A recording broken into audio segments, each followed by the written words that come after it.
En las sombras más profundas de la historia existen ecos de civilizaciones que desaparecieron sin dejar rastro, abandonando tras de sí monumentos que desafían nuestra comprensión del tiempo y de la tecnología.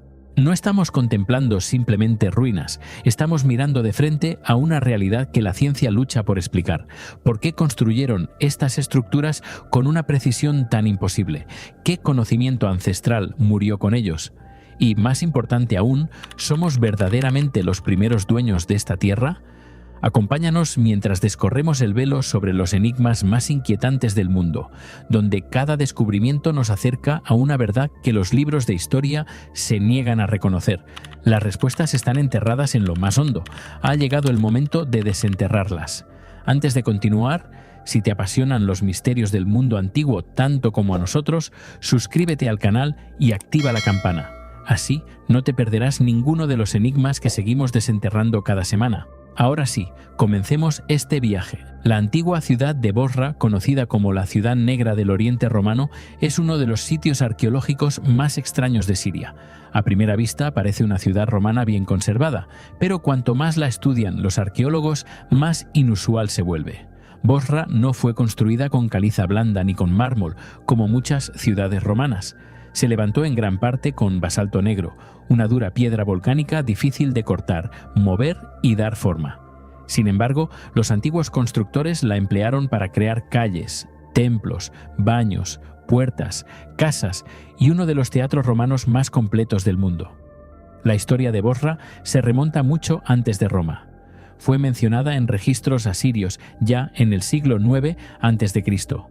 Más tarde se convirtió en una ciudad importante del reino nabateo, la misma civilización que construyó Petra. En el año 106 después de Cristo, el emperador Trajano anexionó el reino nabateo e hizo de Bosra la capital de la provincia romana de Arabia Pétrea. A partir de ese momento, Bosra se convirtió en un gran centro militar, político y comercial en la ruta que unía Arabia, Damasco y el Mediterráneo. El mayor misterio es cómo una ciudad tan grande fue construida casi por completo con basalto. Esta piedra es extremadamente duradera, pero también muy difícil de trabajar. Muchos bloques fueron cortados y encajados con una precisión impresionante. La supervivencia de la ciudad puede explicarse en parte por este material. Mientras que las ciudades más blandas se desmoronaban o eran reutilizadas como canteras, las estructuras de basalto de Bosra resistieron terremotos, guerras y siglos de abandono.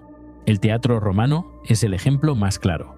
Construido en el siglo II después de Cristo, podía albergar a unas 15.000 personas. Sus asientos, su escenario, sus corredores y su estructura acústica permanecen notablemente intactos. Una de las razones es insólita. Durante el período ayubí, alrededor de los siglos XII y XIII, el teatro fue transformado en una fortaleza.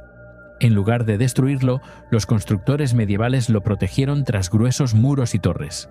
Ese accidente de la historia ayudó a preservar uno de los teatros más hermosos de Roma. Bosra también es importante porque muchas civilizaciones dejaron su huella en el mismo lugar. Templos nabateos, calzadas romanas, iglesias bizantinas y edificios islámicos tempranos se alzan unos junto a otros, o incluso unos sobre otros. La Catedral de Bosra, construida alrededor del año 512 después de Cristo, está considerada uno de los primeros ejemplos de arquitectura de grandes iglesias cristianas de la región. Más tarde se añadieron edificaciones islámicas, lo que demuestra que la ciudad no fue abandonada tras la caída de Roma, sino constantemente reutilizada y transformada. Otro ángulo arqueológico de gran interés es el agua. Bosra se encuentra en una región seca y, sin embargo, en su día sostuvo a una gran población. Los arqueólogos han encontrado embalses, cisternas subterráneas, canales y sistemas hidráulicos diseñados para recoger y almacenar las lluvias estacionales.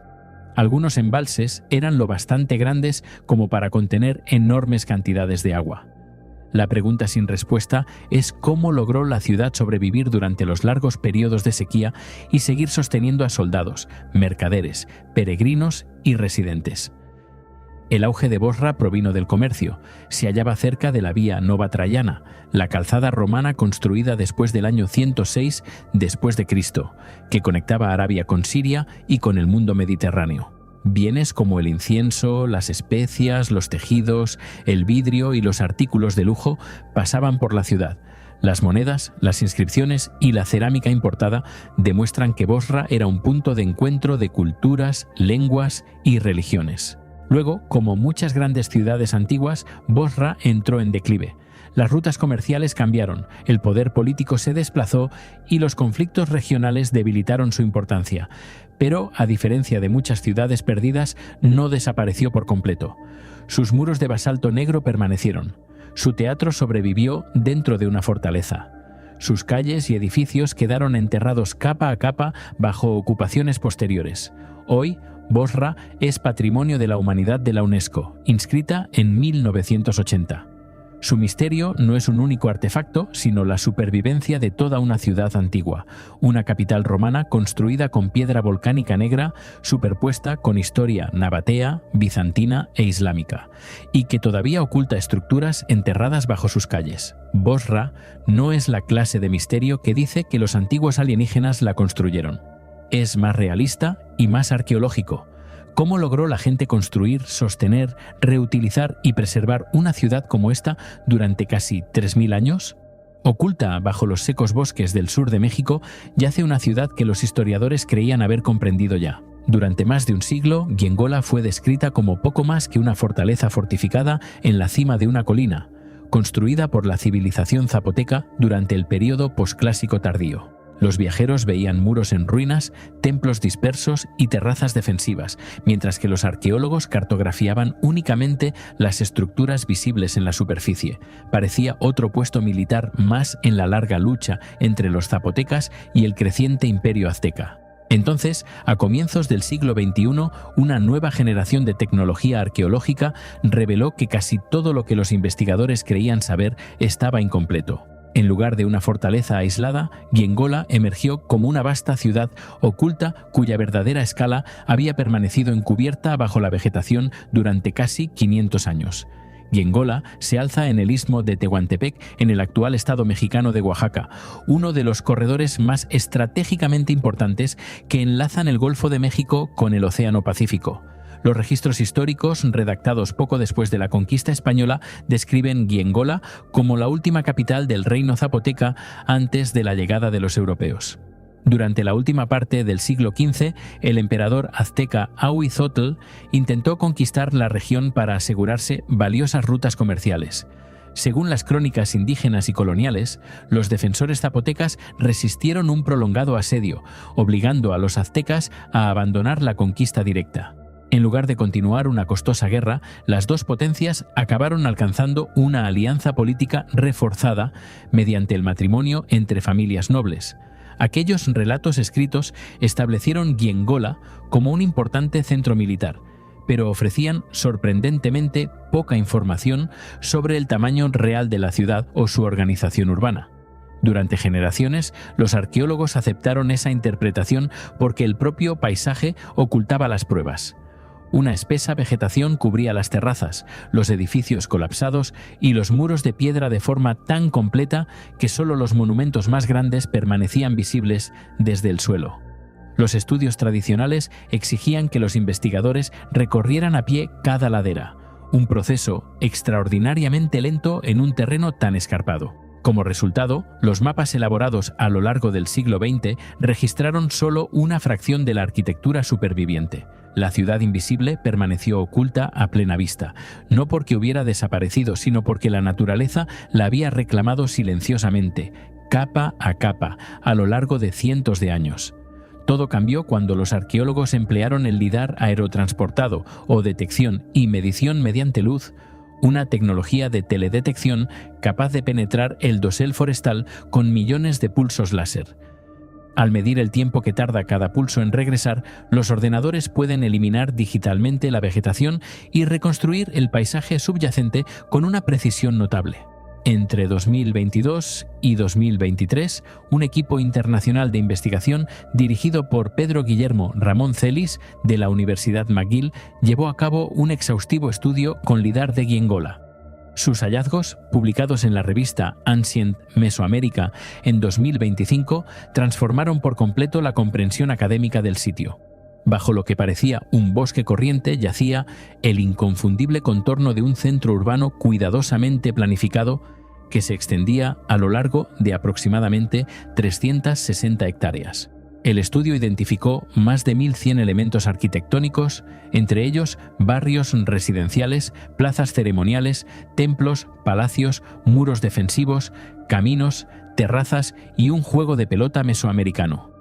En lugar de una sola fortaleza, Giengola resultó ser una ciudad completa diseñada para sostener a una población permanente considerable. Calzadas de piedra conectaban los distritos a lo largo de las laderas, mientras que terrazas cuidadosamente diseñadas maximizaban el espacio utilizable en el terreno irregular. La ciudad contenía complejos de élite que dominaban las plazas públicas, así como agrupaciones de residencias comunes esparcidas por las laderas circundantes. Enormes muros defensivos se extendían a lo largo de casi 4 kilómetros, cerrando las entradas estratégicas y controlando el movimiento a través del paisaje. Cada estructura recién identificada reforzaba la conclusión de que Giengola funcionaba a la vez como capital política y como próspero asentamiento urbano. Uno de los aspectos más notables del descubrimiento no es simplemente el tamaño de la ciudad, sino su excepcional estado de conservación. A diferencia de muchas capitales antiguas de Mesoamérica, Giengola nunca fue ocupada de forma continua tras la conquista española. El asentamiento parece haber sido abandonado a comienzos del siglo XVI, dejando sus calles, plataformas y sistemas defensivos en gran medida intactos frente a construcciones posteriores. En muchos sitios arqueológicos famosos, siglos de reconstrucción borran los trazados urbanos anteriores, obligando a los investigadores a reconstruir la historia a partir de restos fragmentados. En Giengola, sin embargo, gran parte de la ciudad original del posclásico tardío sobrevivió bajo la vegetación natural casi exactamente donde la dejaron sus habitantes. Los arqueólogos han descrito el sitio como una rara instantánea urbana, congelada en el instante inmediatamente anterior a la colonización europea. El diseño defensivo de la ciudad también plantea intrigantes preguntas sobre las realidades políticas del posclásico tardío mesoamericano. Giengola ocupa un terreno naturalmente elevado, rodeado de laderas empinadas que ya ofrecían una protección considerable. Y, sin embargo, sus constructores invirtieron un enorme esfuerzo en levantar muros adicionales, puertas restringidas, terrazas y puntos de observación. Semejantes fortificaciones tan extensas sugieren que la guerra desempeñaba un papel central en la política regional. Las campañas aztecas descritas en los documentos históricos se vuelven de pronto mucho más comprensibles cuando se contemplan frente a la escala de estas defensas. Conquistar Giengola no habría requerido derrotar a una pequeña guarnición, sino someter a toda una ciudad fortificada cuidadosamente adaptada al paisaje circundante. El descubrimiento también pone de relieve una lección importante sobre la propia arqueología. Durante décadas, los investigadores creyeron sinceramente que poseían una comprensión precisa de Giengola, porque las ruinas visibles parecían sencillas. Las limitaciones no surgían de una mala labor académica, sino de las restricciones tecnológicas. El LIDAR ha demostrado repetidamente que la vegetación densa puede ocultar enormes paisajes arqueológicos imposibles de reconocer solo desde el nivel del suelo. Estudios similares en Guatemala han revelado miles de estructuras mayas hasta entonces desconocidas, mientras que investigaciones en Camboya transformaron la comprensión de la extensión urbana que rodeaba Angkor. Giengola se une ahora a esa creciente lista de lugares donde la teledetección avanzada ha obligado a los historiadores a reescribir interpretaciones establecidas desde hacía mucho tiempo. ¿Alguna vez te has preguntado por qué los antiguos reyes eligieron construir sus lugares de descanso eterno allí donde casi ninguna persona viva podía alcanzarlos? En lo alto, sobre las aguas serpenteantes del río Yeşilırmak, en la actual Amasya, Turquía, una hilera de tumbas monumentales ha velado sobre el valle durante más de 2000 años. Talladas directamente en acantilados de caliza casi verticales, estas cámaras pertenecen a los gobernantes del Reino del Ponto, un poderoso estado helenístico que surgió tras la muerte de Alejandro Magno, a finales del siglo IV a.C. Aunque las tumbas se han convertido en uno de los monumentos más reconocibles de la región, los arqueólogos siguen debatiendo quién fue enterrado realmente en su interior. ¿Cómo se crearon monumentos tan ambiciosos en paredes de roca aparentemente inaccesibles? ¿Y por qué unas estructuras destinadas a preservar la memoria real permanecen hoy casi por completo vacías? El reino del Ponto fue fundado alrededor del año 281 a.C. por Mitrídates I Ctistes, quien estableció un reino independiente a lo largo de la costa meridional del Mar Negro. Durante los 2 siglos siguientes, el Ponto se expandió hasta convertirse en una de las potencias más influyentes de Anatolia, fusionando las tradiciones persas con la cultura griega heredada del mundo helenístico. Durante este periodo, Amasya sirvió como primera capital del reino, lo que la convirtió en el lugar natural para una necrópolis real. Las mayores tumbas excavadas en la roca que dominan la ciudad suelen fecharse entre el siglo III y comienzos del siglo II a.C., según su estilo arquitectónico y su cronología histórica. Sin embargo, a pesar de su prominencia, ninguna inscripción identifica a los individuos enterrados en ellas. Los historiadores asocian tradicionalmente las tumbas con los primeros reyes del Ponto, pero esta conclusión se apoya en pruebas circunstanciales más que en evidencia arqueológica directa. Uno de los mayores misterios comienza con su asombrosa ubicación. En lugar de construir mausoleos exentos o túmulos funerarios como muchas civilizaciones vecinas, los gobernantes del Ponto ordenaron tallar enormes cámaras en lo alto de acantilados escarpados. Algunas entradas se sitúan a decenas de metros por encima del fondo del valle, donde incluso los visitantes modernos necesitan escaleras cuidadosamente construidas y rutas de acceso reforzadas. Los arqueólogos creen que los antiguos obreros probablemente erigieron grandes andamios de madera anclados en la roca, pero no ha sobrevivido ningún rastro que revele exactamente cómo se diseñaron esas estructuras temporales. Cada bloque de piedra debía retirarse, mientras los trabajadores se mantenían en equilibrio sobre estrechas plataformas suspendidas por encima del río. Teniendo en cuenta que las herramientas de hierro del período helenístico eran relativamente limitadas en comparación con el equipamiento moderno, la precisión del trabajo resulta notable. Las fachadas en sí ahondan el enigma. Varias tumbas imitan el aspecto de los templos griegos, completas con frontones triangulares, proporciones simétricas y puertas cuidadosamente cortadas. Sin embargo, a diferencia de los templos comunes, ensamblados a partir de bloques de piedra separados, estos monumentos fueron tallados a partir de una única pared de roca. Cada error habría sido irreversible. Los investigadores han señalado que los constructores lograron una impresionante precisión geométrica a pesar de trabajar en vertical sobre roca natural e irregular. Esta combinación de diseño arquitectónico griego con las tradiciones anatolias de talla en roca refleja la identidad multicultural del Ponto, donde las costumbres reales persas, la artesanía anatolia y las ideas artísticas griegas se fusionaron en una cultura política distintiva. Curiosamente, la grandiosidad casi desaparece una vez que se cruza la entrada. Los visitantes que esperan cámaras reales ricamente decoradas se encuentran, en cambio, con interiores sorprendentemente sencillos. La mayoría consisten en salas rectangulares lisas con poco ornamento, más allá de bancos tallados o plataformas funerarias. Las excavaciones han descubierto muy pocos ajuares funerarios, objetos preciosos o inscripciones. A diferencia de las espectaculares tumbas reales de Egipto o Macedonia, estas cámaras no revelan casi nada sobre la riqueza o la identidad de sus ocupantes. Los estudiosos han propuesto varias explicaciones. Los ataúdes y el mobiliario de madera pueden haberse descompuesto hace mucho tiempo. Los saqueadores de tumbas pudieron haber despojado de sus objetos valiosos durante la conquista romana del Ponto, en el siglo I a.C. Otra posibilidad es que algunas tumbas funcionaran principalmente como monumentos simbólicos que conmemoraban la autoridad real, más que como enterramientos elaborados llenos de tesoros. Ninguna de estas teorías ha sido demostrada de forma concluyente. La desaparición de los ocupantes reales resulta igualmente desconcertante. Las fuentes históricas antiguas describen con considerable detalle el auge y la caída del Ponto, especialmente durante el reinado de Mitrídates VI Eupator, uno de los mayores enemigos de Roma.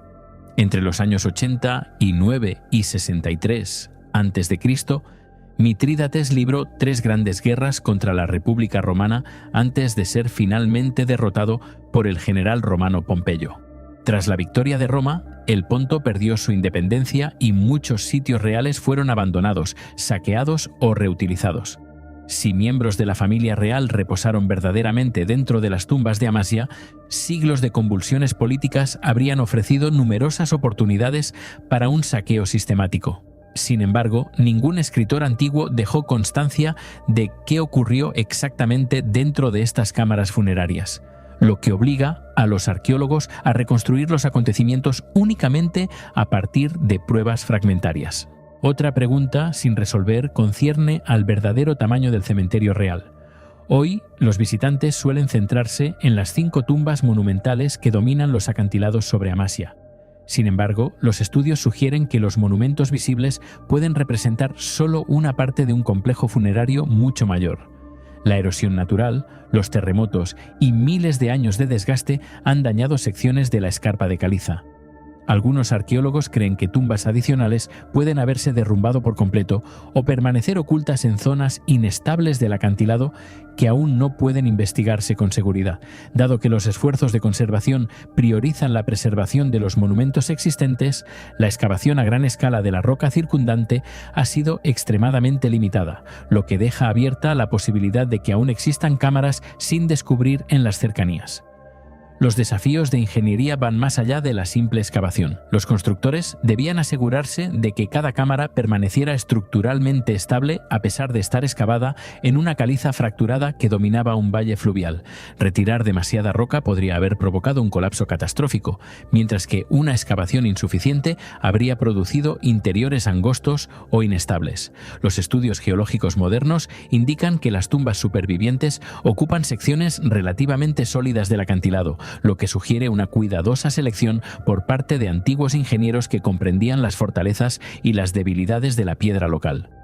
Aunque carecían de la geología científica moderna, su conocimiento práctico parece haber sido lo bastante sofisticado como para crear monumentos que han sobrevivido más de 2 milenios. Un dato interesante es que uno de los palacios reales más lujosos, jamás construidos bajo influencia persa, en la isla de Chipre, se mantuvo en pie durante menos de un siglo antes de desvanecerse entre las llamas, dejando tras de sí más de 130 estancias, sofisticados sistemas hidráulicos, artefactos de valor incalculable y un misterio que los arqueólogos nunca han resuelto del todo. Encaramado en lo alto, sobre el Mediterráneo, en una colina solitaria, el Palacio de Buni parece casi fuera de lugar. Incluso hoy, los visitantes que se sitúan entre sus desgastados muros de caliza no pueden escapar a la sensación de que este fue mucho más que una residencia real corriente. Cada piedra parece formular la misma pregunta. ¿Por qué se construyó un palacio tan ambicioso en un lugar tan aislado, solo para ser abandonado para siempre? La historia comienza a comienzos del siglo V a.C., cuando Chipre se encontró atrapada entre poderosas civilizaciones que competían por el control del Mediterráneo oriental. En aquella época, el imperio persa dominaba gran parte de la región, pero los reinos ciudad griegos de Chipre resistían con frecuencia la autoridad persa. En lugar de construir otra fortaleza a lo largo de la costa, los gobernantes persas respaldaron la construcción de un enorme palacio que dominaba tanto el mar como el campo circundante. La ubicación ofrecía vistas impresionantes, pero también proporcionaba una posición ideal para vigilar los barcos, controlar las rutas comerciales y observar las ciudades vecinas.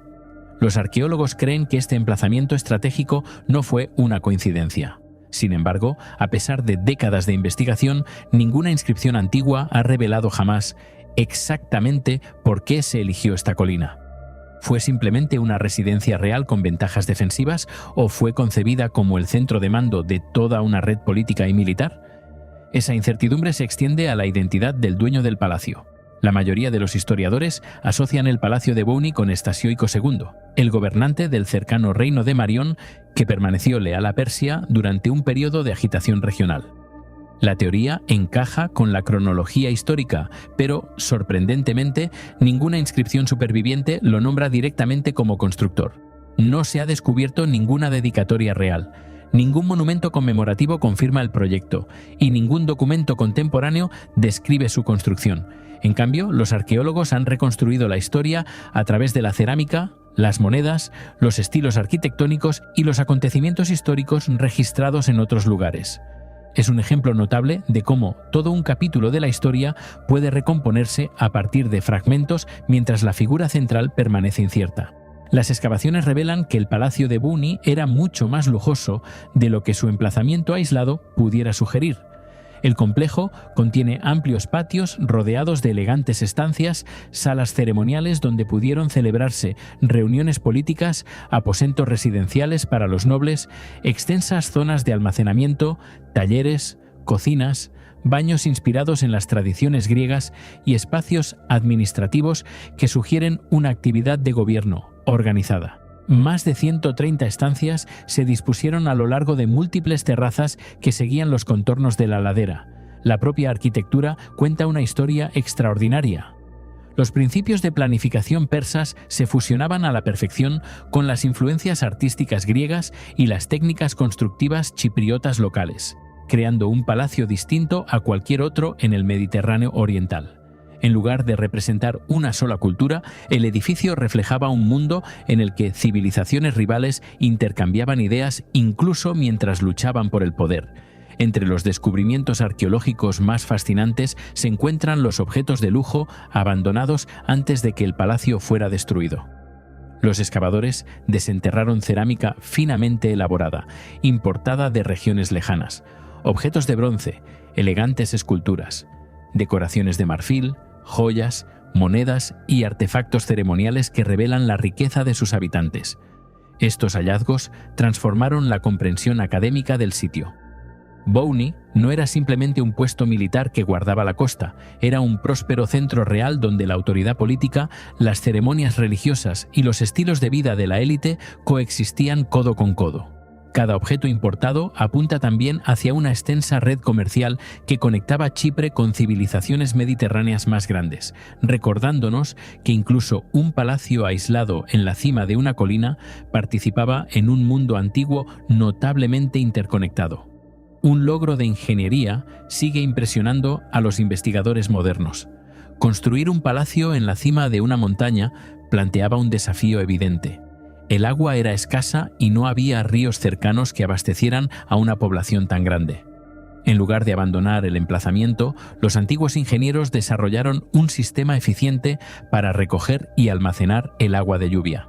Grandes cisternas talladas en la roca, canales de drenaje cuidadosamente diseñados y sofisticados depósitos permitían captar el agua durante las lluvias estacionales y conservarla durante los meses secos. Sin bombas ni maquinaria modernas, crearon una infraestructura capaz de sostener tanto a la Casa Real como a su personal de apoyo. El sistema demuestra un nivel de planificación que a menudo sorprende a los visitantes que dan por sentado que los antiguos constructores carecían de conocimientos avanzados de ingeniería. Entonces, casi tan repentinamente como el palacio apareció, desapareció. Hacia finales del siglo IV a.C., un incendio devastador arrasó el complejo.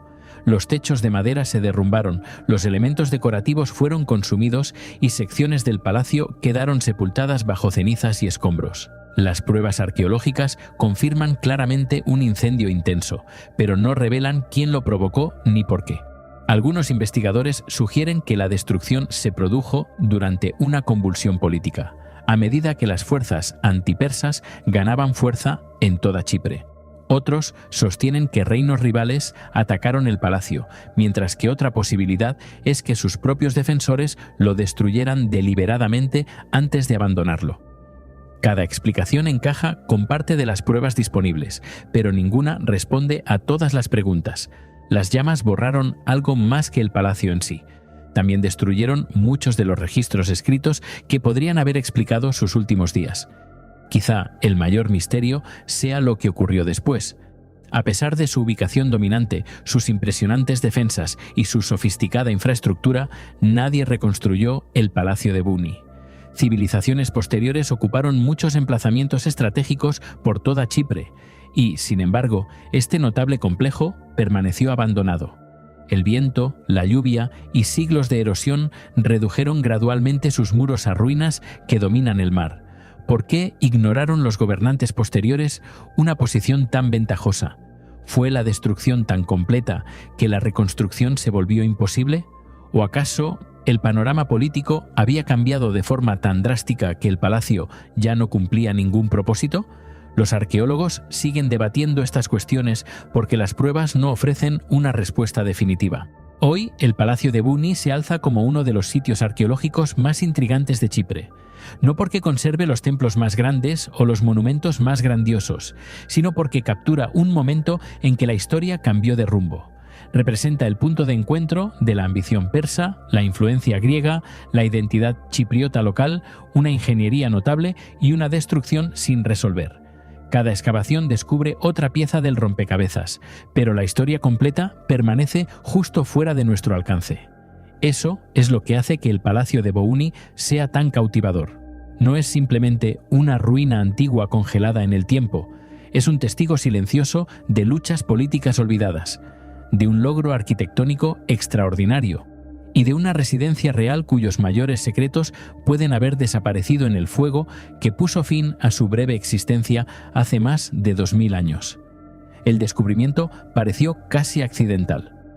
Ocultos entre las tranquilas colinas de la antigua región de Asuka, en Japón, arqueólogos e historiadores se toparon con dos enormes monumentos de granito, distintos a cualquier otra cosa del paisaje circundante. Los aldeanos locales los habían llamado durante mucho tiempo Oni no Manaita, que significa la tabla de cortar del demonio, y Oni no Sekichin, o el retrete del demonio, creyendo que un demonio temible descuartizó en su día a los viajeros sobre la enorme losa de piedra antes de deshacerse de los restos en las cercanías. Sin embargo, cuando los arqueólogos modernos examinaron el sitio más de cerca, comprendieron que la leyenda ocultaba algo mucho más antiguo y mucho más intrigante. Lejos de ser una prueba del folclore, las piedras parecían ser fragmentos de una tumba de élite que databa de hace más de 13 siglos. Aún hoy, sin embargo, el verdadero propósito de estos colosales monumentos solo se comprende parcialmente, lo que deja sin resolver uno de los misterios arqueológicos más insólitos de Japón. Los monumentos se alzan en la región de Asuka, en la prefectura de Nara, una zona considerada el corazón político de Japón durante finales de los siglos VI y VII. Entre aproximadamente el año 592 y el año 710 después de Cristo, el período Asuka presenció el surgimiento de un estado japonés centralizado, la introducción del budismo y extensos intercambios diplomáticos con China y la península de Corea. Esta época también produjo algunas de las tumbas de piedra más elaboradas de Japón, conocidas como kofun. Aunque se han documentado cientos de estos túmulos funerarios por todo el país, Oni no Manaita difiere drásticamente de casi todos ellos porque la mayor parte del túmulo de tierra ha desaparecido, dejando al descubierto la enorme arquitectura de piedra que en su día yacía oculta bajo él. Las investigaciones arqueológicas sugieren que Oni no Manaita formaba originalmente parte de una gran cámara funeraria de piedra construida a finales del siglo VII. La losa plana de granito, que mide varios metros de ancho y está tallada con notable precisión, casi con toda seguridad, no fue concebida como altar ni como plataforma ceremonial. En cambio, los especialistas creen que sirvió como techo de una cámara funeraria megalítica. Cerca reposa otro enorme bloque tallado conocido como Oni no Sekichin. Aunque el folclore local lo transformó en el retrete de un demonio, los arqueólogos lo interpretan por lo general como otro elemento estructural perteneciente a la misma tumba destruida. Juntas, las dos piedras conservan solo una fracción de lo que en su día fue un imponente monumento funerario construido para un miembro de la más alta aristocracia de Japón. El mayor misterio no es de qué están hechas las piedras, sino cómo fueron trabajadas por la ingeniería. Ambos monumentos consisten en denso granito, un material que requería un enorme esfuerzo para extraer y dar forma con la tecnología del siglo VII. Mucho antes de que existieran la maquinaria de acero o las grúas hidráulicas, los antiguos artesanos cortaron superficies lisas, tallaron rebajes cuidadosamente alineados y transportaron bloques que pesaban muchas decenas de toneladas a través de un terreno irregular. Los historiadores saben que los constructores del período Asuka poseían herramientas de hierro avanzadas, trineos de madera, cuerdas, rodillos y un sofisticado conocimiento del apalancamiento. Sin embargo, ningún registro escrito contemporáneo explica exactamente cómo se extrajeron, movieron o ensamblaron estas piedras en particular. Los métodos de construcción deben, por tanto, reconstruirse a través de pruebas arqueológicas y de ingeniería experimental, más que de documentación histórica. Otra pregunta sin respuesta concierne a la identidad del individuo enterrado aquí. A diferencia de varias tumbas imperiales cercanas cuyos ocupantes pueden vincularse a registros históricos, solo Oni-no-Manaita no ha proporcionado ninguna inscripción que nombre a su dueño. Debido a que el propio túmulo funerario ha desaparecido en gran medida, los arqueólogos han perdido buena parte de las pruebas contextuales que podrían haber revelado el estatus original de la tumba. Basándose en su estilo constructivo, muchos investigadores fechan el monumento en las últimas décadas del siglo VII, situándolo dentro de la fase final de la construcción de Kofun a gran escala, antes de que las costumbres funerarias en Japón cambiaran significativamente bajo la creciente influencia budista. Algunos estudiosos proponen que la tumba perteneció a un noble influyente vinculado a la corte imperial de Asuka, pero ninguna prueba definitiva ha confirmado todavía esa hipótesis. Igualmente desconcertante es la desaparición del propio túmulo.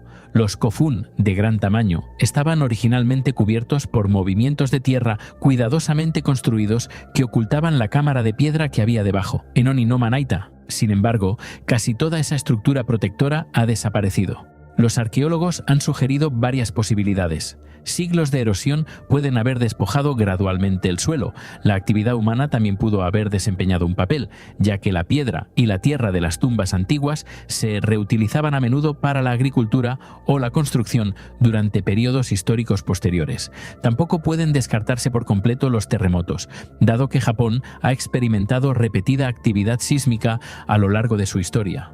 Sin embargo, ninguna de estas explicaciones da plena cuenta del estado actual del monumento, lo que deja la destrucción de la tumba original solo parcialmente comprendida. Las leyendas que rodean el sitio aportan otra fascinante capa al misterio.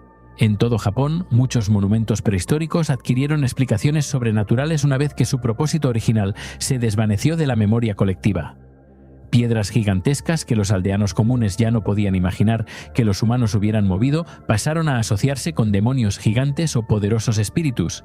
En el caso de Oni-no-Manaita, la enorme losa plana inspiró naturalmente la imagen de una monstruosa tabla de cortar, mientras que el bloque tallado vecino se convirtió en el retrete del demonio. El folclore, por tanto, preservó la importancia del monumento incluso cuando el conocimiento histórico desapareció. Lejos de representar una historia literal, estos relatos revelan cómo las comunidades intentaron explicar restos arqueológicos extraordinarios que ya no encajaban dentro de la experiencia cotidiana.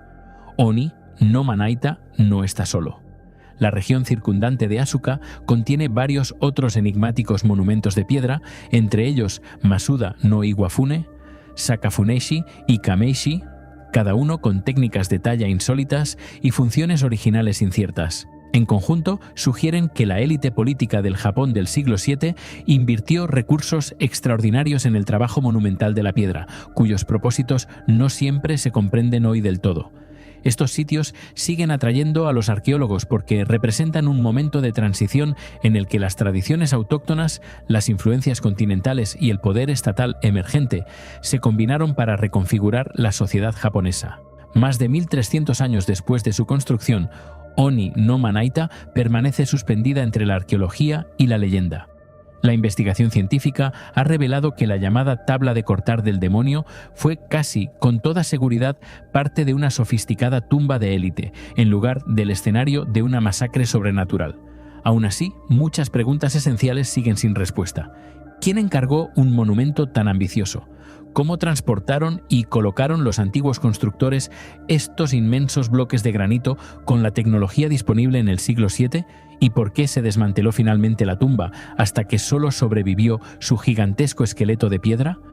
Hasta que surjan nuevas pruebas arqueológicas, los silenciosos monumentos de granito de Asuka seguirán desafiando a los historiadores, mientras nos recuerdan que, incluso en una de las civilizaciones mejor documentadas del mundo, aún pueden perdurar misterios notables.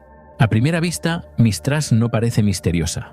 Encaramada en lo alto de las boscosas laderas del monte Taygeto, en el sur de Grecia, sus iglesias, palacios y monasterios en ruinas parecen contar una historia familiar, la de una ciudad medieval abandonada por el tiempo. Sin embargo, los arqueólogos han pasado más de un siglo descubriendo pruebas que desafían esa narrativa sencilla. Bajo sus muros desmoronados yace una de las mayores preguntas arqueológicas sin respuesta del mundo bizantino tardío. ¿Cómo pudo una ciudad que se convirtió en el corazón político, cultural e intelectual de un imperio desaparecer casi por completo mientras preservaba tanto de su forma original? A diferencia de muchas capitales antiguas que evolucionaron hasta convertirse en ciudades modernas, Mistras se convirtió en un lugar donde la historia simplemente se detuvo. Las calles permanecieron donde habían sido trazadas siglos antes. Las iglesias todavía cobijaban frescos notablemente vívidos, y el palacio de los emperadores permaneció vacío, lo que permitió a los investigadores estudiar un capítulo congelado de la civilización bizantina con extraordinario detalle. La historia comenzó en 1249, cuando el gobernante franco Guillermo II de Villehardouin ordenó la construcción de una poderosa fortaleza sobre una empinada colina que dominaba la fértil llanura de Esparta. La fortaleza estaba destinada a reforzar el control franco sobre el Peloponeso, después de que la Cuarta Cruzada hubiera fracturado el Imperio bizantino.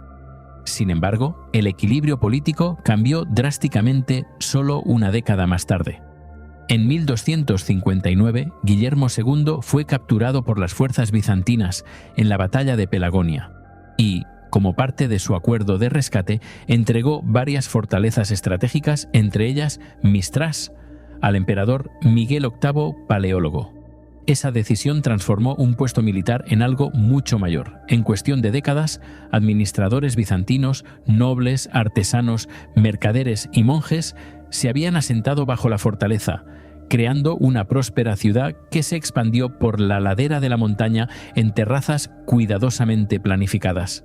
Hacia el siglo XIV, Mistras se había convertido en la capital del Despotado de Morea, la provincia bizantina que gobernaba gran parte del sur de Grecia. Las excavaciones arqueológicas revelan que la ciudad contenía una impresionante red urbana de calles pavimentadas, sofisticados canales de drenaje, sistemas hidráulicos, residencias aristocráticas, talleres, monasterios y puertas fortificadas. Los restos indican una cuidadosa planificación a largo plazo, más que un crecimiento medieval descontrolado.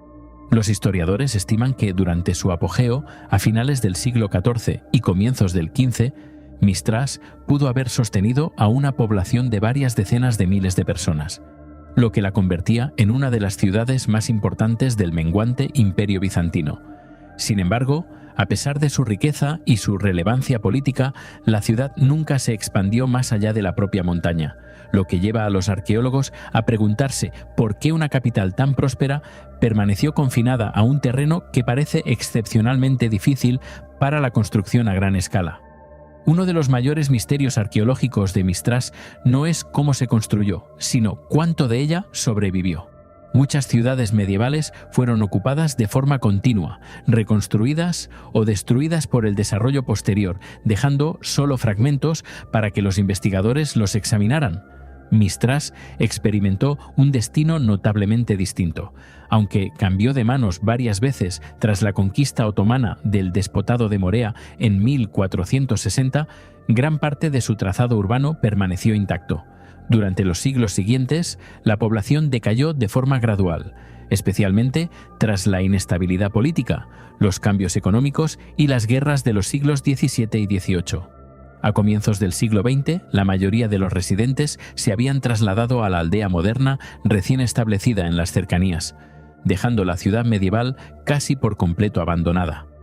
Esta insólita secuencia creó lo que muchos arqueólogos describen como una cápsula del tiempo, que preservó calles, iglesias, viviendas y edificios públicos con una interferencia mínima de la construcción moderna.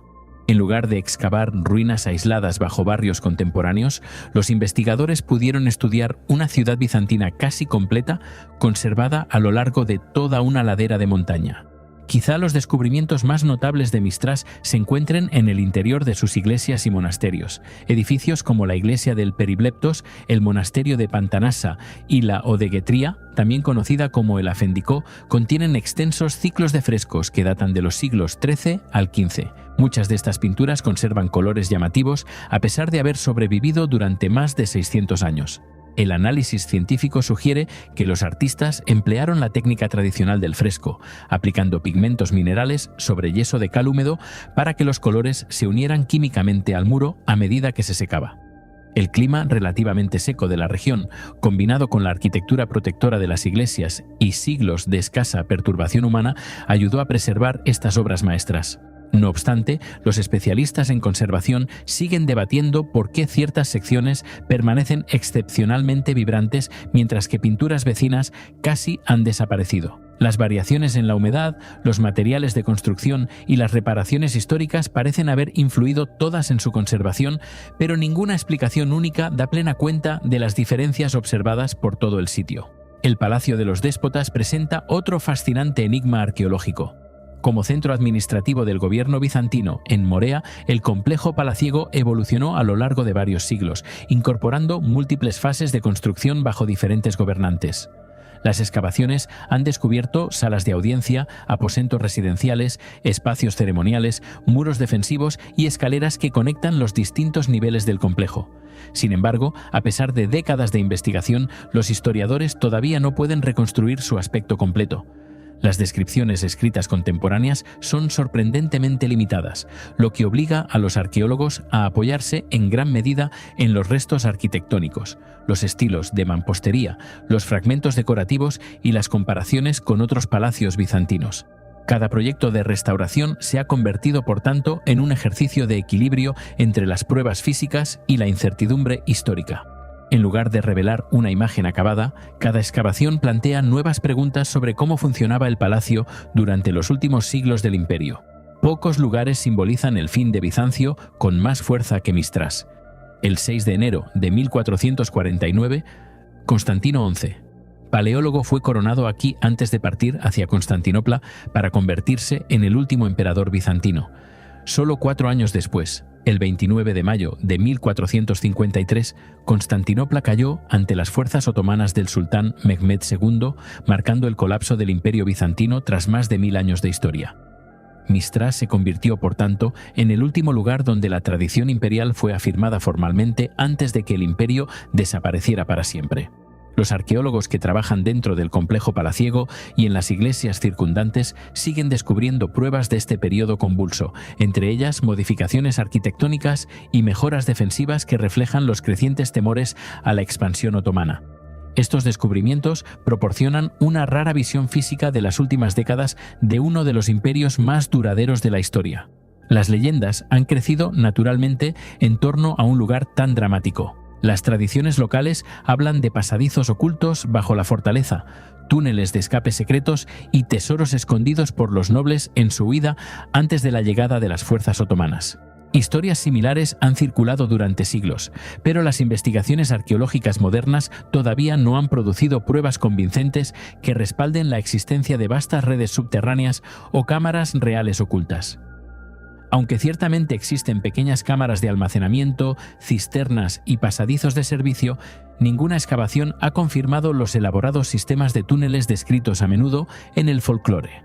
La persistencia de estas leyendas ilustra una distinción importante entre la arqueología y el mito. Los investigadores documentan cuidadosamente lo que las pruebas físicas pueden demostrar, al tiempo que reconocen que las tradiciones orales a menudo preservan la memoria cultural sin necesariamente registrar acontecimientos históricos literales. Sobre una montaña en el norte de Jordania, el castillo de Ajlún parece menos una ruina y más una advertencia dejada en piedra. Sus muros no fueron construidos por su belleza, fueron construidos para vigilar caminos, controlar ejércitos, almacenar agua, sobrevivir a asedios y mantener una frontera durante uno de los periodos más violentos del Oriente Medio medieval. Construido en el año 1184 después de Cristo por el comandante Ayubí Izz al-Din Usama, bajo el mando de Saladino, la fortaleza custodiaba las rutas que enlazaban Siria, Palestina y el Valle del Jordán en el apogeo de las cruzadas. Lo que hace que Ahlun resulte fascinante para la arqueología no es una leyenda de tesoro oculto ni una civilización inexplicable. Al contrario, es la notable cantidad de pruebas físicas que muestran cómo los ingenieros medievales transformaron una montaña aislada en una de las fortalezas defensivas más eficaces de su tiempo. Cada torre, corredor, depósito y bloque de piedra revela un sistema cuidadosamente planificado, cuya sofisticación solo llegó a apreciarse plenamente a través de la investigación arqueológica moderna. La decisión de construir Ahlun estuvo motivada por la estrategia más que por el simbolismo. Durante finales del siglo XII, el Reino Cruzado de Jerusalén controlaba varios poderosos castillos por toda la región, amenazando las rutas comerciales y los movimientos militares en todo el Levante. Después de que Saladino unificara Egipto y Siria, asegurar las tierras altas al este del río Jordán se volvió esencial. Los registros históricos describen cómo Izz al-Din Usama eligió esta colina dominante porque vigilaba los caminos que conectaban Damasco con el valle del Jordán, al tiempo que protegía las minas de hierro cercanas que suministraban el valioso metal para armas y herramientas. Desde la cima, los soldados podían vigilar las fuerzas que se aproximaban mucho antes de que alcanzaran la fortaleza, lo que daba a los defensores una ventaja crítica en una época en que la alerta temprana a menudo determinaba el resultado de un asedio. El propio castillo demuestra una impresionante comprensión de la ingeniería militar. En lugar de depender únicamente de muros macizos, los constructores diseñaron una fortaleza que obligaba a los atacantes a entrar en espacios cuidadosamente controlados.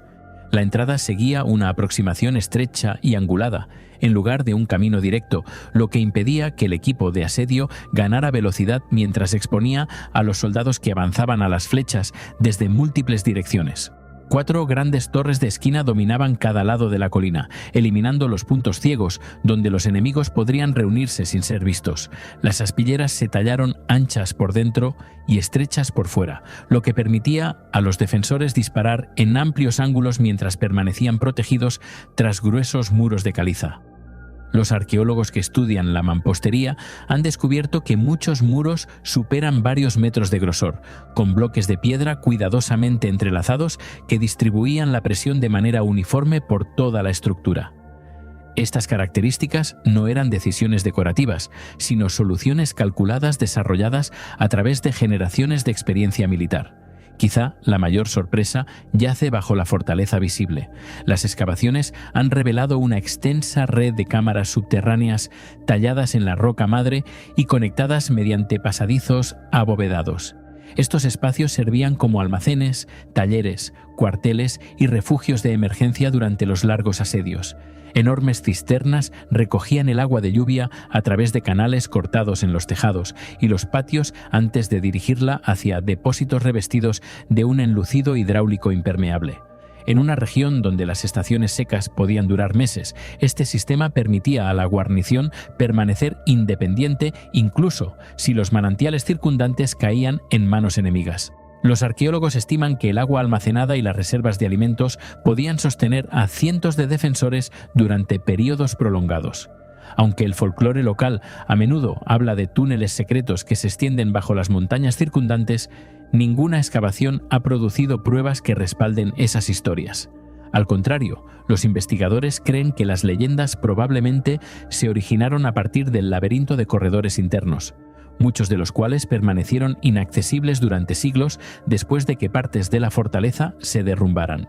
El propio sistema de gestión del agua demuestra una ingeniería que todavía hoy atrae la atención de los historiadores. Cada tejado, patio y superficie inclinada fue diseñado para captar las lluvias estacionales. La gravedad conducía el agua a través de canales de piedra hasta los depósitos subterráneos, donde la evaporación se reducía al mínimo gracias a la gruesa mampostería y a la exposición limitada a la luz solar. Existían sistemas hidráulicos similares en otros lugares del mundo ayubí, pero Ahlun conserva uno de los ejemplos supervivientes más claros porque gran parte de la infraestructura original permanece intacta. En lugar de depender de tecnología avanzada, los constructores lograron una notable eficiencia combinando una cuidadosa planificación con un profundo conocimiento de la geografía y el clima local. Es un recordatorio perdurable de que la ingeniería sofisticada a menudo depende más del conocimiento que de la maquinaria compleja. La larga historia de Athlone está literalmente escrita en sus muros. Tras la construcción original en el año 1184 después de Cristo, se añadieron torres y estructuras defensivas adicionales alrededor de 1212, a medida que se intensificaban los conflictos regionales.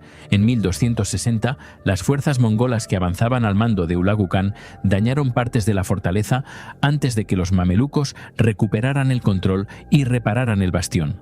Varios potentes terremotos, entre ellos grandes seísmos registrados en 1267 y 1837, causaron mayor destrucción. Los arqueólogos pueden distinguir estas diferentes fases, porque cada campaña de reconstrucción empleó técnicas de mampostería, mezclas de mortero y métodos de corte de piedra ligeramente distintos.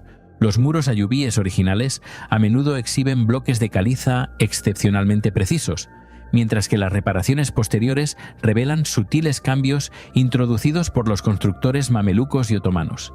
Estas capas arquitectónicas permiten a los investigadores reconstruir siglos de conflicto, desastre natural y restauración sin depender únicamente de las crónicas escritas. Otro aspecto intrigante de la fortaleza son los símbolos tallados en muchos bloques de piedra. Los visitantes a veces confunden estas marcas con códigos misteriosos o símbolos religiosos, pero las pruebas arqueológicas sugieren una explicación mucho más práctica. Marcas de canteros similares se han documentado en numerosos sitios de construcción medievales por todo Oriente Medio y Europa.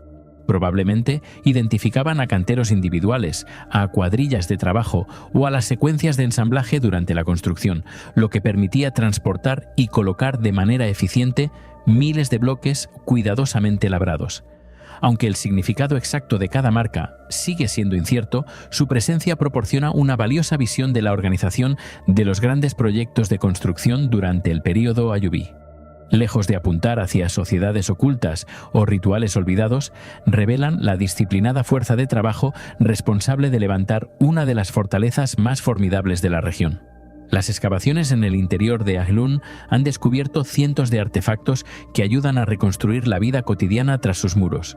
Los arqueólogos han recuperado monedas ayubíes y mamelucas, cerámica vidriada, lámparas de aceite, puntas de flecha de hierro, puntas de lanza, herraduras, vasijas de cocina y fragmentos de equipamiento militar que datan de los siglos XII al XV.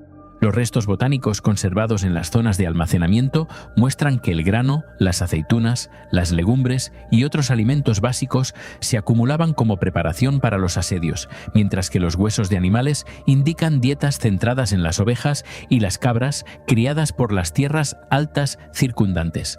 Estos descubrimientos demuestran que Athlone no funcionaba simplemente como un puesto militar, sino como una comunidad autosuficiente donde soldados, artesanos, administradores y trabajadores de apoyo convivían durante meses o incluso años seguidos.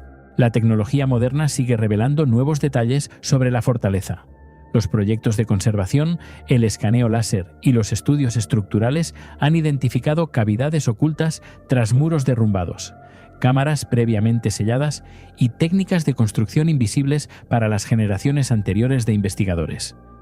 Algunas secciones inferiores siguen siendo difíciles de explorar porque siglos de daños por terremotos han llenado los corredores de piedra caída, lo que deja a los arqueólogos sin saber con certeza si aún sobreviven más estancias o pasadizos inacabados bajo la estructura existente. Aunque en Internet circulan afirmaciones sensacionalistas sobre tesoros enterrados o vastas ciudades subterráneas, ninguna prueba arqueológica creíble respalda esas teorías.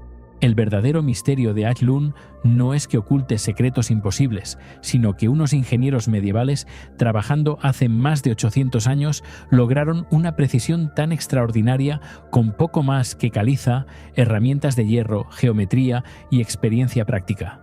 El castillo de Ailún demuestra que la arqueología a menudo reemplaza el mito por algo aún más impresionante. Cada excavación ha revelado no tecnología sobrenatural ni civilizaciones olvidadas, sino la inteligencia, la disciplina y la adaptabilidad de las personas que construyeron la fortaleza. Comprendían el terreno, el agua, la arquitectura, la logística y la guerra lo bastante bien como para crear un bastión capaz de resistir invasiones, sobrevivir a terremotos repetidos y seguir siendo uno de los ejemplos mejor conservados de ingeniería militar ayubí en Oriente Medio. Siglos después de su construcción, el castillo aún se alza sobre los valles del norte de Jordania, recordándonos que los mayores logros de la historia no se vuelven menos notables cuando se explican. Se vuelven aún más extraordinarios, porque por fin podemos comprender cómo se lograron. Adulis, conocida como el mayor puerto del antiguo reino de Aksum, fue en su día uno de los centros comerciales más concurridos de todo el Mar Rojo. Entre los siglos I y VII después de Cristo, mercaderes del Imperio Romano, de Arabia, de Persia y de la India navegaban miles de kilómetros para alcanzar su puerto, mientras enormes cantidades de marfil, oro, incienso, caparazón de tortuga y otros bienes valiosos pasaban por sus mercados. En el corazón de esta próspera ciudad se alzaba un complejo de templos monumental construido a una escala que reflejaba la extraordinaria importancia de Adulis. Hoy, sin embargo, casi todo ha desaparecido. Los templos solo sobreviven como cimientos enterrados. El puerto que hizo famosa a la ciudad nunca ha sido plenamente identificado, e incluso una enorme inscripción en piedra copiada en el siglo VI se desvaneció sin dejar el original. Cada excavación descubre nuevas pistas, pero los mayores misterios que rodean a Adulis siguen sin resolverse, lo que plantea una pregunta evidente. ¿Cómo pudo una de las ciudades antiguas más ricas e influyentes de África desaparecer casi por completo de la historia dejando tan pocas respuestas tras de sí? Las ruinas de Adulis se alzan en la bahía de Zula, a lo largo de la costa eritrea, a unos 65 kilómetros al sur de Massawa. Su posición junto al Mar Rojo la situaba directamente en la ruta marítima que conectaba el Mediterráneo con Arabia, África Oriental y el Océano Índico. La primera descripción detallada aparece en el Periplo del Mar Eritreo, escrito hacia mediados del siglo I después de Cristo, donde Adulis fue descrita como un floreciente puerto comercial visitado por barcos que llegaban del Egipto romano. Hacia los siglos II y III después de Cristo, la ciudad se había convertido en el principal puerto del reino de Aksum, uno de los estados más poderosos del noreste de África. Los bienes que llegaban del interior de África se reunían aquí antes de continuar hacia Alejandría, el Imperio Romano, el sur de Arabia y la India, lo que convertía a Adulis en una de las ciudades más ricas del Mar Rojo. Las excavaciones han confirmado que los escritores antiguos no exageraban. Los arqueólogos han recuperado ánforas romanas utilizadas para transportar vino y aceite de oliva, recipientes de vidrio del Mediterráneo oriental, cerámica surárabe, cerámica india y monedas aksumitas emitidas por gobernantes, entre ellos el rey Ezana, durante el siglo IV después de Cristo. Estos descubrimientos demuestran que Adulis estaba conectada a una red comercial internacional que se extendía miles de kilómetros. El marfil, el cuerno de rinoceronte, el oro, la obsidiana, las esmeraldas, el incienso y el caparazón de tortuga pasaban todos por la ciudad. Semejante prosperidad explica por qué sus gobernantes invirtieron enormes recursos en edificios públicos monumentales, entre ellos el complejo de templos que todavía domina la investigación arqueológica de hoy. A diferencia de muchos templos antiguos cuyos muros todavía se alzan sobre el paisaje, el complejo de templos de Adulis sobrevive principalmente como cimientos, bases de columnas y bloques de piedra cuidadosamente cortados. Las primeras excavaciones, llevadas a cabo por el arqueólogo italiano Roberto Paribeni en 1906, revelaron los contornos de grandes edificios rectangulares construidos con impresionante precisión. Investigaciones posteriores de Francis Anfrey durante la década de 1960 descubrieron estructuras adicionales, confirmando que el complejo había sido planificado en lugar de expandirse al azar con el tiempo. Aún así, solo permanecen los elementos arquitectónicos más bajos.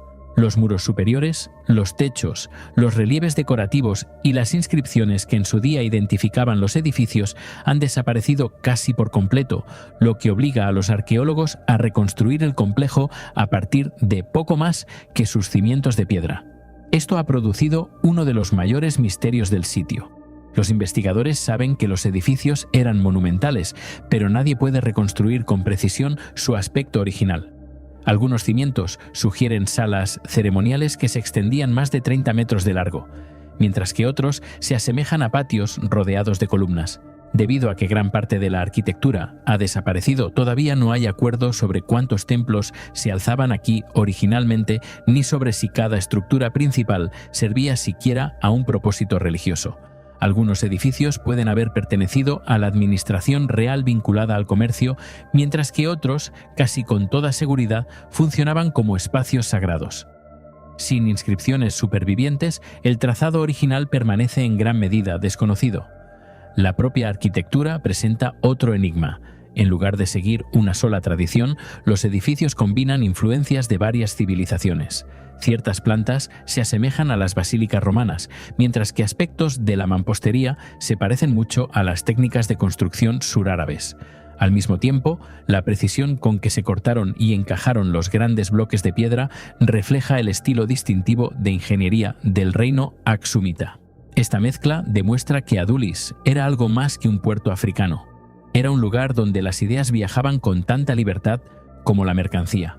Los constructores adaptaron técnicas que llegaban de diferentes culturas y las combinaron en un estilo arquitectónico único del Mar Rojo. ¿Cómo se fusionaron exactamente estas influencias? Sin embargo, resulta difícil de explicar porque sobrevive demasiado poco del complejo original. La religión añade otra capa de incertidumbre. Antes del siglo IV después de Cristo, Aksum seguía creencias politeístas tradicionales, influidas tanto por las costumbres locales como por el sur de Arabia. Todo cambió cuando el rey Ezana adoptó el cristianismo, convirtiendo a Aksum en uno de los primeros reinos cristianos del mundo. Los arqueólogos creen que algunos edificios monumentales de Adulis pueden haber sido convertidos de templos paganos en iglesias cristianas, pero las pruebas siguen siendo incompletas. Ninguna inscripción identifica qué deidad se adoraba aquí antes de la llegada del cristianismo, ni los investigadores pueden determinar con confianza cuándo cambiaron de función los edificios individuales.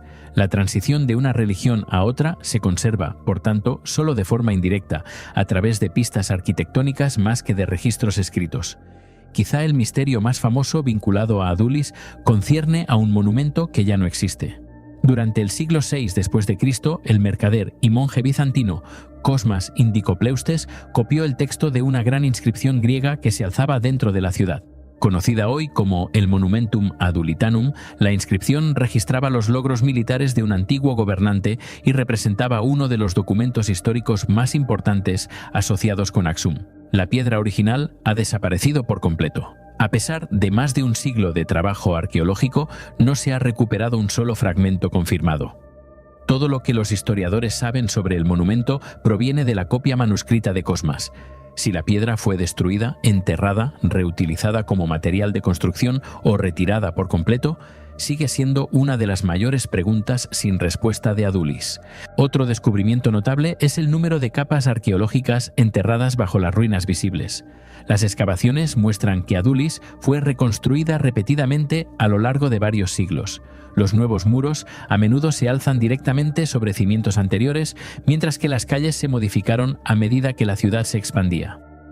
Esta reconstrucción continua demuestra que Adulis evolucionó junto con la cambiante fortuna del reino aksumita, en lugar de permanecer fija en una sola forma arquitectónica. Sin embargo, solo se ha excavado una fracción de la ciudad antigua. Grandes áreas permanecen intactas bajo el sedimento acumulado, lo que sugiere que aún pueden esperar por descubrir templos, edificios administrativos y distritos residenciales adicionales. El propio puerto sigue siendo sorprendentemente esquivo. Los textos antiguos describen constantemente a Adulis como uno de los puertos más concurridos del Mar Rojo, y sin embargo, los arqueólogos nunca han identificado un sistema portuario completo que coincida con esas descripciones. Deberían haber existido enormes muelles, embarcaderos y almacenes para sostener el volumen del comercio internacional registrado por las fuentes históricas. Se han propuesto varias explicaciones. Las líneas de costa se desplazan naturalmente a lo largo de los siglos mediante la erosión y el depósito de sedimentos, mientras que los cambios en el nivel del mar pueden haber sumergido partes del antiguo frente marítimo.